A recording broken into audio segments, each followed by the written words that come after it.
E aí a gente tem que falar do cara que talvez tenha sido o principal jogador da partida, que é o Cássio, né? Porque ele faz duas defesas incríveis no primeiro tempo. Uma delas, quase que o último lance da primeira etapa. Aliás, o último lance da primeira etapa, uma cabeçada do Igor Jesus, que ele faz uma defesa incrível, que se aquela bola entra, o Botafogo iria pro vestiário com 2-1 e de repente voltaria muito mais inflamado, a torcida num outro ritmo, outro tipo de ambiente. Então dá pra gente dizer que aquela defesa muda o status do jogo ali. E depois essa pintura que ele faz na cabeçada do Tiquinho, que foi absolutamente instintivo. A gente não combinou, eu e Felipe Bastos aqui, a gente começou junto a aplaudir. 11h22, muito boa noite para você. Está no ar o Troca de Passes deste sábado. Seguinte, antes de apresentar aqui Carlos Eduardo Mansur, Alex, vamos direto ao estádio Newton Santos, no Rio de Janeiro, porque lá o líder Botafogo está perdendo 3-0. Que vitória do Cruzeiro até aqui. O Márcio Meneghini traz as últimas do jogo e a gente volta logo depois da partida com a sequência do Troca. Márcio, você. O Campeonato Brasileiro vai ficando cada vez mais apertado. A rodada até aqui é muito boa para Fortaleza e Cruzeiro, que foram os únicos até agora ali que venceram na parte de cima da tabela, e ótima também para o Flamengo, né, que é o vice-líder e agora tem 2 jogos a menos que o Botafogo, 3 pontos atrás do líder Botafogo. Então, se o Flamengo fizer as 2 vitórias que tem a menos, ele pode chegar a 43 pontos e ele, assim, se tornar o líder do campeonato a partir de agora. Vamos conversar muito sobre os jogos deste sabadão. Foram 5 jogos no Campeonato Brasileiro neste sábado. Estou aqui com o Carlos Eduardo Mansur, com o Alex, com vocês aí de casa. O caminho vocês já conhecem, né? Hashtag Troca de Passes. Vá lá no Twitter, no X, mandem as suas mensagens pra gente, tá legal? O que acharam dos jogos até aqui, hein?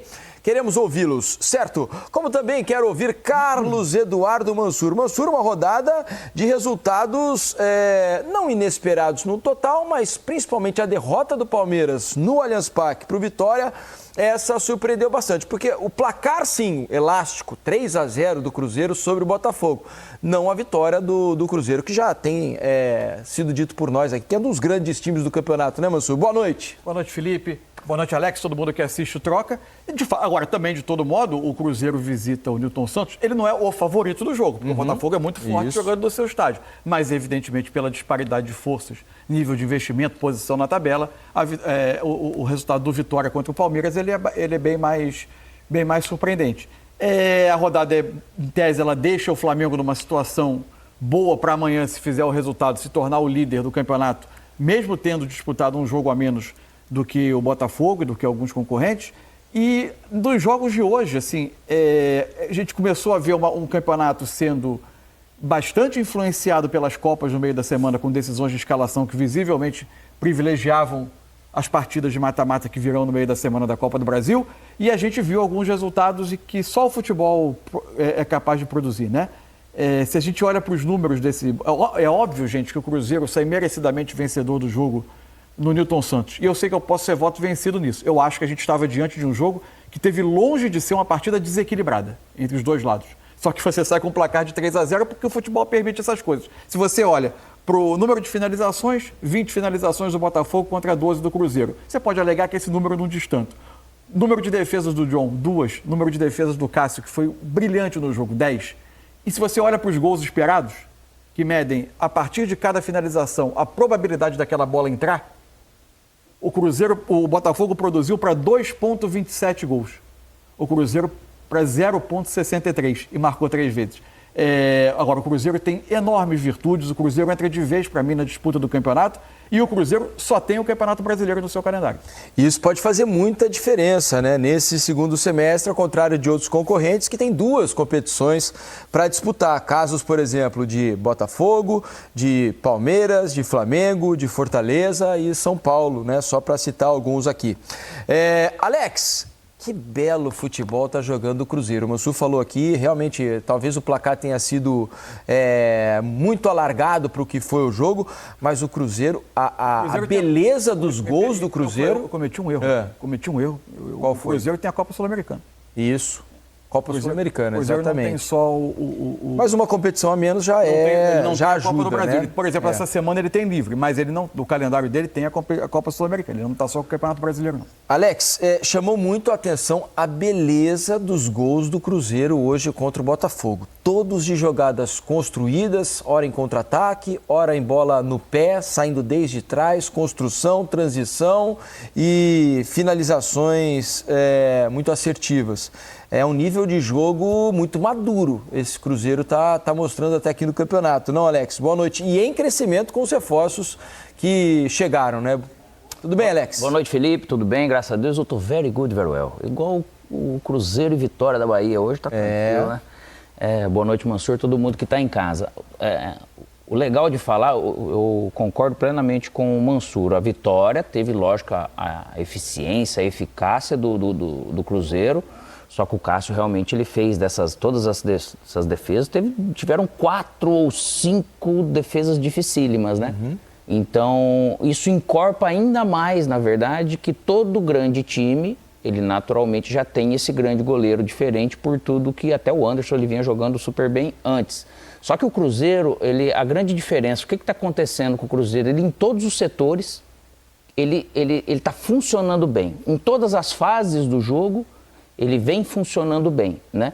E o que ele causou de problema hoje no Botafogo é que realmente, numa possibilidade ou outra de transição, não vou dizer que um dos gols ele saiu realmente com a bola tocada, acabou terminando lá em gol. Só que essa parte ofensiva, meio ofensiva de criação e de finalização do Cruzeiro, eles têm sido realmente muito felizes, assim, né? É um time que ocupa muito bem os espaços do campo, em todas as fases, em todos os setores.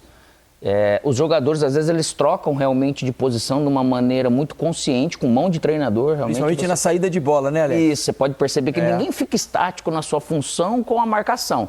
Ele troca e ele te gera dúvida. Se o time que está jogando contra, ele realmente der um mínimo de bobeira e com a confiança que eles estão, e aí você falou que criou corpo e vai brigar realmente pelo título.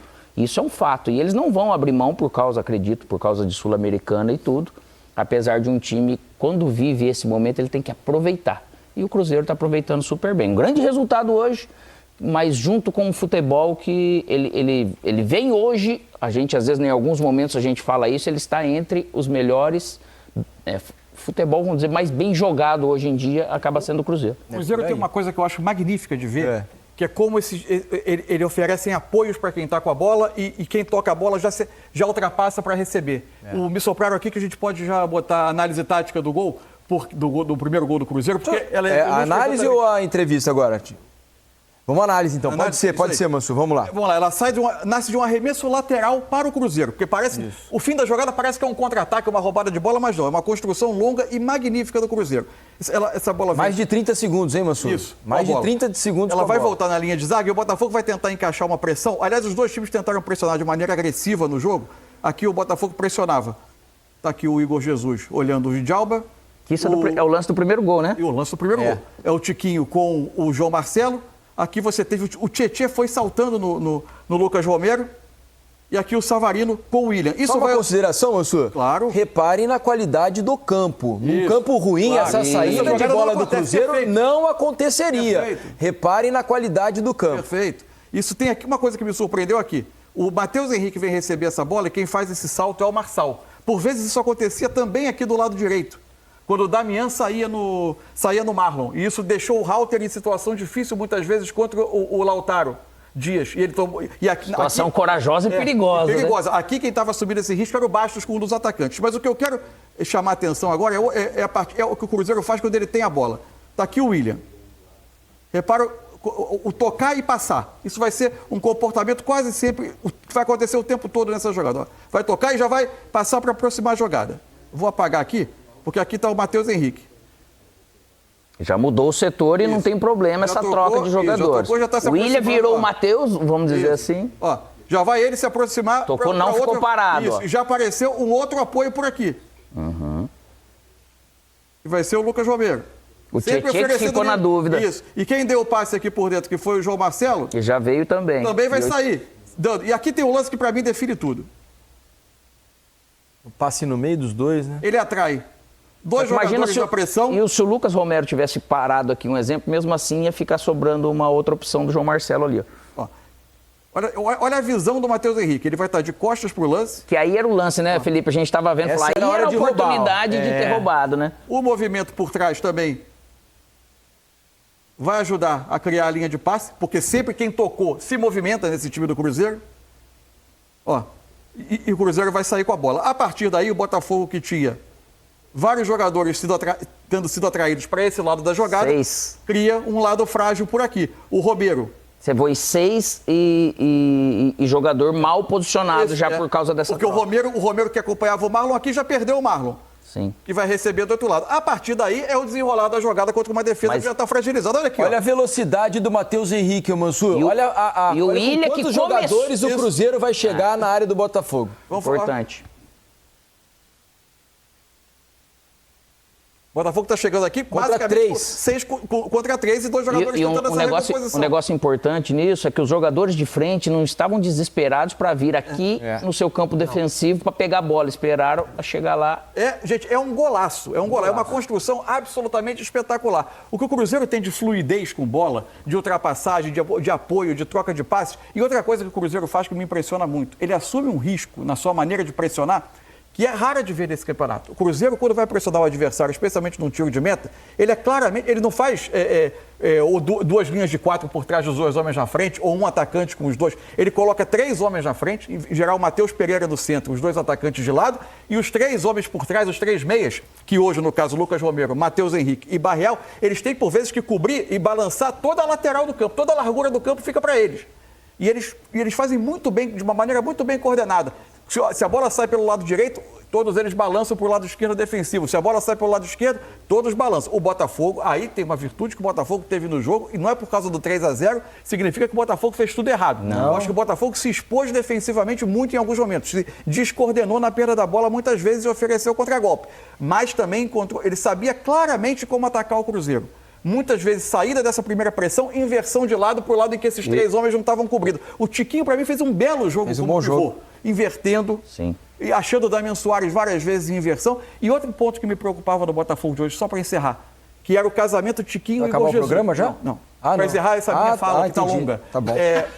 Me preocupava o casamento Tiquinho e Igor Jesus por característica. Sim. E hoje me pareceu absolutamente promissor. Sim. O Tiquinho fazendo esse movimento de saída e o Igor Jesus de ataque ao espaço. É que o Igor Jesus não foi preciso. Ele fez um bom jogo também. Fez um bom jogo. Mas errou na hora da finalização, né? Uma ele girou num lançamento espetacular do Tiquinho, ele bate por cima, né? A gente vai ver os melhores momentos daqui a pouquinho. Agora, tanto time por aí com dificuldade. Ele cabeceia uma bola muito boa, que o Cássio faz uma defesa espetacular, né? Uma das defesas do Cássio. Agora, tanto time por aí que tem dificuldade, com bons jogadores, de sair jogando, trocando passe por baixo, quando é pressionado, e logo já vai para uma bola mais longa de segurança para alguém sustentar. Nesse ponto, o Cruzeiro do Seabra, que a gente votou nele ontem como melhor treinador, ele entrou em campo. Não é à toa, o time dele foi disposto a justificar. Ele estava com a moral alta depois de assistir o troca de passes. Um ponto importante de uma equipe igual o Cruzeiro, você tem um time que ele é jovem, mas ele é comprometido, jogadores leves, e muitas das vezes a gente vê os times eles acabam dobrando aqui nos pontas adversários, né, Felipe? Esse time ele marca tão bem que às vezes esses pontas,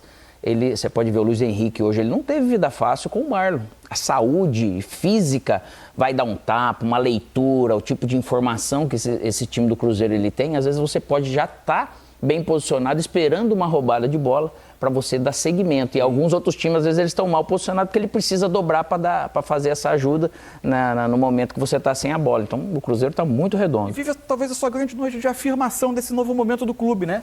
De tudo que aconteceu com o Cruzeiro nos últimos anos, pode estar me escapando, assim, mas para mim é a vitória mais simbólica, assim, de um Cruzeiro revitalizado para competir. E de um Cruzeiro que foi montado, sim, da gestão anterior. Já estava jogando esse futebol. Teve esse acréscimo gigantesco desses atletas que você vê, entraram... O jogo do Matheus Henrique. Impressionante. Mais um, né, também. E outra coisa, ele chegou, e a gente comentando, é óbvio, né, ele escolheu praticamente Lucas Silva ou Matheus Henrique para jogar com o Barreal. É difícil hoje você tirar um jogador para fazer o que o Barreal acaba fazendo. Só que esses atacantes, os momentos que eles estão abertos, às vezes os momentos que eles estão por dentro, cara, é muito legal de ver. E tinha gente ameaçando mandar o treinador fazer as malas, né? Então, como é que... Eu quero muito ver essa coletiva de hoje do Fernando Seabra. Ele trocou, já trocou. 4 contas. Vamos ouvir então personagens desse jogo. Gregory, jogador do Botafogo, e Cássio, talvez tenha sido um dos grandes, talvez não, certamente um dos grandes nomes no jogo de hoje, lá no Newton Santos.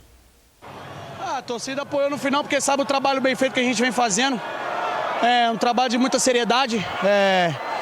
Hoje, infelizmente, não fomos a equipe que a gente está acostumado a vencer. E agora tem muito campeonato pela frente. Essa-feira a gente já tem um jogo importantíssimo na Copa do Brasil. Então, quando perder, é importante também é saber perder e já reagir rápido. O que você foi falar com o Cássio, que é a atuação que ele teve, né? Eu fui dar parabéns pro Cássio, porque futebol precisa de um jogador como ele, né? É um jogador vitorioso que toda a carreira dele nunca desrespeitou o clube dele. Agora trocou de clube depois de tanto tempo. E hoje mostrou que a gente precisa de jogadores como ele. Depois do momento difícil no antigo clube, tá aí hoje. Continuou trabalhando e ajudou a equipe dele a sair com os 3 pontos. Primeiro queria te dizer que o Felipe Bastos também tá te mandando um abraço, porque eu tava dizendo que parecia até seu aniversário, de tantas pessoas te abraçando, te cumprimentando. O Gregory do Botafogo acabou de passar por aqui, disse que o futebol precisa de jogadores como você, pelo respeito que você teve ao Corinthians, por tudo que você está fazendo na sua carreira, trocou de time, está construindo uma nova história no Cruzeiro. A torcida gritou por você, aquela famosa musiquinha, tananana, que eu não posso dizer o começo, mas o Cássio é o melhor goleiro do Brasil. Como é que você sai de um 3-0 em que você foi decisivo também? Primeiro, feliz, glória a Deus por esse momento. Agradecer a minha família, minha esposa, meus filhos, por tudo que tem acontecido, porque muitas vezes a gente passa por momentos difíceis e eles estão sempre junto com a gente, estão sempre ali para abraçar, para nos ajudar. E eu saio muito feliz com esse resultado. Eu agradeço muito o Cruzeiro, todo o Cruzeiro, a torcida, quem teve aqui presente não, e principalmente os jogadores. Eu acho que a gente construiu isso junto. Sabíamos que ia ser uma partida muito difícil contra o Botafogo, uma equipe muito qualificada, que vem muito bem desde o ano passado. E a gente teve coragem de imprimir nosso jogo e é mérito de todo mundo. Eu acho que é esse o caminho. Nós temos um grande líder que é o nosso treinador, que é um cara que a gente respeita muito e comanda tudo isso. E a gente sai feliz com o resultado. E a minha, cara, eu tento... A gente passa por altos e baixos, mas a gente não pode mudar. Nem quando a gente está por cima, nem quando está por baixo. A gente tem que ter a humildade, disciplina. Em todos tem que ter o respeito pelo nosso adversário, assim. E assim que eu levo. Deus abençoou, consegui fazer uma grande carreira no Corinthians. Teve um ciclo de final e agora trabalha muito para dar sequência aqui no nosso Cruzeiro, no Cabuloso. Ô, Cássio, eu queria te fazer 2 perguntas, sem querer te complicar na tua vida, mas assim, foram 3 gols muito bonitos, 2 construídos, o terceiro um voleio belíssimo e 3 defesas maravilhosas suas. Dá para você elencar qual a primeira, a segunda e a terceira defesa mais bonita ou mais difícil e depois dizer qual o gol mais bonito para você? Consegui. Eu acho que essa última assim foi mais difícil, que você faz um movimento contra o seu corpo. Foi mais difícil assim, as outras pode escolher assim, mas essa, eu acho que a cabeçada também foi um momento importante de a gente sair com 2-0 no primeiro tempo, mas acho que a confiança também de todos os companheiros, independente se a gente defender lá atrás, defender bem, mas o pessoal lá na frente tem corrido muito, tem se dedicado, tem sido a alma desse Cruzeiro, muita dedicação, empenho de todos os jogadores, todo mundo tem se dedicado para a gente sair zerado aí e lá na frente quando tem chance a gente tem muita qualidade. Meu ponto de vista, tem jogadores que são níveis de seleção e se Deus quiser futuramente eles vão estar na seleção do Cruzeiro pelo mérito do campeonato que eles vêm fazendo. Então a gente sai feliz porque essa vitória é em contexto geral de todo mundo. E o gol mais bonito? O gol mais bonito foi o último, né? Golaço, né? Mas ele já no treino às vezes ele quase faz também, né? Golaço.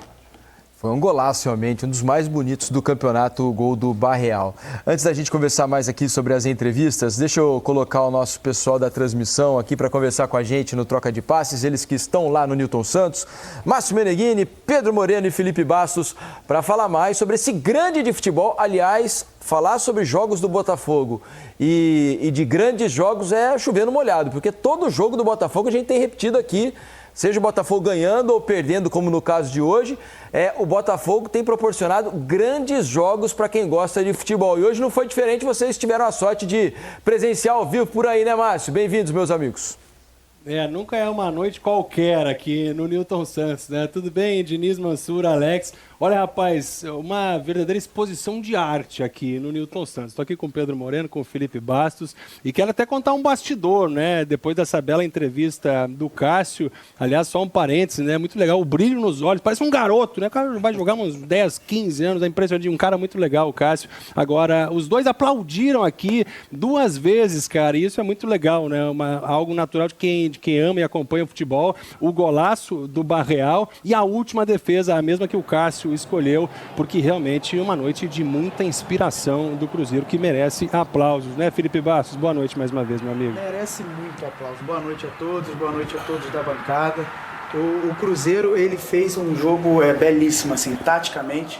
O Cruzeiro foi perfeito. Tecnicamente também teve uma pitadinha de sorte aí nesse primeiro gol, mas foi uma jogada totalmente construída desde o início. O Cruzeiro, ele se notoriou pela troca de corredor. O Cruzeiro treinou isso. O William falou isso porque com certeza isso foi trabalhado na semana, apesar de não ter muito tempo para trabalhar. O Seabra, ele cobrou isso deles para trocar de corredor, porque o Cruzeiro, os 3 gols foi troca de corredor. Trocou o corredor do lado direito para o lado esquerdo, trocou para o lado direito de novo, saiu o gol. O Cruzeiro, ele está muito bem organizado, o Cruzeiro, ele está muito bem treinado, e o Cruzeiro é um dos candidatos ao título, sim, vai brigar lá em cima. Essas contratações que chegaram também entraram muito bem, e o Botafogo, ele precisa não fazer isso da terra arrasada, né? Ver o copo meio cheio. Tem algumas coisas acontecendo também, alguns desfalques que acaba também dificultando o Botafogo, mas agora pegar esse jogo como exemplo para não voltar a repetir diante do seu torcedor e conseguir fazer o restante aí de campeonato brigando pelo título. Lembrando que terça-feira tem um confronto importantíssimo pela Copa do Brasil aqui no Newton Santos, jogo de ida das oitavas contra o Bahia, e Pedro Moreno é sempre bom contextualizar, né? Bastante descaracterizado em termos de escalação, o time do Botafogo, o Cuiabano estava suspenso, o Alexander Barbosa ficou o jogo inteiro no banco de reservas, o Luiz Henrique saiu no banco, entrou só na metade, e o torcedor aplaudiu, isso foi muito legal, né? A galera se recusou a arredar o pé, ficou com a bandeira tremulando, aplaudindo, reconhecendo, porque afinal de contas ainda é o líder, o que valoriza ainda mais a vitória do Cruzeiro, né, Pedro? Boa noite mais uma vez, meu irmão. Pois é, Márcio, boa noite para você, boa noite a galera ligada no Troca de Passos, amigos da bancada. Um reconhecimento do torcedor do Botafogo, primeiro, que o time faz uma excelente temporada. A gente tem que contextualizar, sem dúvidas, por conta dos jogadores poupados, as próprias ausências por conta de suspensão. A gente vai falar do Cuiabano, que é um dos melhores laterais esquerdos do campeonato, hoje não esteve à disposição, estava suspenso. A gente viu que o Marçal no primeiro tempo teve muita dificuldade, o Hugo no segundo tempo, embora tenha entrado, mas também não tem a mesma potência, a mesma velocidade, não conseguiu dar a mesma intensidade com que a gente vê o Cuiabano atuando com a camisa do Botafogo, e principalmente o Luiz Henrique, né, que fez muita falta não ter o Arthur Jorge começado o jogo com o Luiz Henrique. Agora a gente tem que falar, obviamente, de todos os méritos de uma das grandes atuações coletivas de uma equipe nesse Campeonato Brasileiro. A atuação do Cruzeiro hoje foi praticamente impecável. Coletivamente, a maneira com que conseguiu, de certa forma, neutralizar o time do Botafogo no primeiro tempo, porque no meio-campo conseguia, com os 3 jogadores de meio-campo, entrando com o Lucas Romero, com o Lucas Romero, o Barreal e o Mateuzinho, conseguia neutralizar o jogo do Botafogo por dentro. O Tiquinho fazia muito essa movimentação de vir um pouco por trás para tentar ajudar na armação do time do Botafogo. Então o Cruzeiro conseguia marcar muito bem, uma intensidade absurda na marcação, e pelos lados do campo, o Botafogo, que tem normalmente muito forte esse apoio pelos corredores, com a ausência, a gente está vendo o golaço do Barreal, mas com a ausência do Luiz Henrique, começou no banco, e sem o Cuiabano na esquerda, o Botafogo também não estava encontrando esse jogo pelos lados do campo, porque o Oscar Romero, que iniciou mais aberto pelo lado direito, é um jogador que busca muito a faixa central do campo, e o Marçal não é esse lateral de dar esse apoio de ir o tempo todo na linha de fundo. Então o Botafogo acabou ficando no primeiro tempo um time sem conseguir encontrar as jogadas, né? E aí no segundo tempo melhora um pouco com as alterações, e aí a gente tem que falar do cara que talvez tenha sido o principal jogador da partida, que é o Cássio, né? Porque ele faz 2 defesas incríveis no primeiro tempo, uma delas quase que o último lance da primeira etapa, aliás, o último lance da primeira etapa, uma cabeçada do Igor Jesus, que ele faz uma defesa incrível, que se aquela bola entra, o Botafogo iria pro vestiário com 2-1 e de repente voltaria muito mais inflamado, a torcida num outro ritmo, outro tipo de ambiente. Então dá pra gente dizer que aquela defesa muda o status do jogo ali, e depois essa pintura que ele faz na cabeçada do Tiquinho, que foi absolutamente instintivo. A gente não combinou, eu e Felipe Bastos aqui, a gente começou junto a aplaudir. Eu só não larguei o microfone porque não tinha que narrar. Essa transmissão, você ia aplaudir também. Mas dentro disso que o Pedro acabou de falar, ainda tem uma coisa que o Botafogo ele precisa se organizar ali. A falta do Júnior Santos, que é um cara excepcional na temporada, o Almada também, que está na Argentina, na seleção argentina, no Olimpíada, também é um cara que vai fazer falta. Hoje o Botafogo só tinha 2 substituições para o ataque, o Luiz Henrique, que acabou entrando, e o Carlos Alberto. Então isso é uma gestão de elenco também que o Botafogo vai precisar para esse restante de temporada, brigando por Libertadores, Copa do Brasil e Brasileiro. Tá chegando o Matheus Martins, né? Foi contratado, o Botafogo está correndo para ver se consegue inscrevê-lo a tempo dele estar à disposição para o jogo de terça-feira contra o Bahia pela Copa do Brasil. Muito bem, valeu meus parceiros, Pedro Moreno, Felipe Bastos, vocês ficam agora. Boa noite a todos do Troca.